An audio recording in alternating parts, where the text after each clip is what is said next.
Proverbe 22. Bon renom vaut mieux que grande richesse, et l'estime des autres est plus précieuse que l'or et l'argent.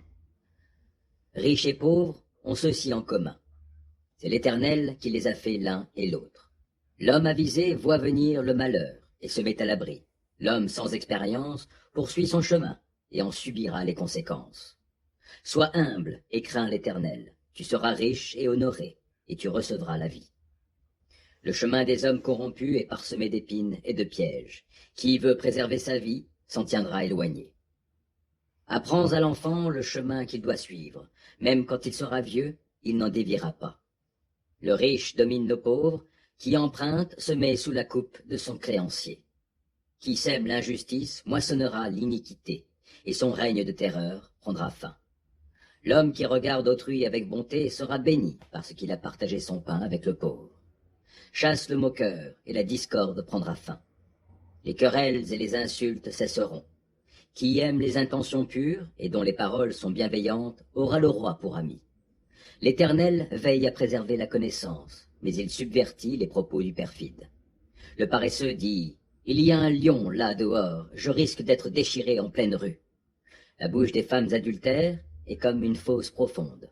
Celui contre qui l'Éternel est irrité y tombera. La tendance à faire des actions déraisonnables est ancrée dans le cœur de l'enfant. Le bâton de la correction l'en extirpera.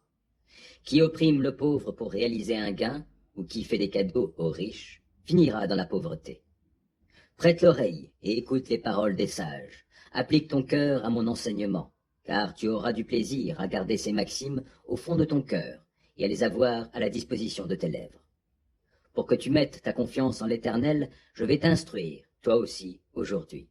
J'ai consigné par écrit pour toi une trentaine de maximes comportant des conseils et des réflexions, pour t'apporter une connaissance sûre des paroles vraies.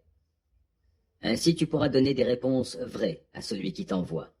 Ne profite pas de la pauvreté de ton prochain pour le dépouiller.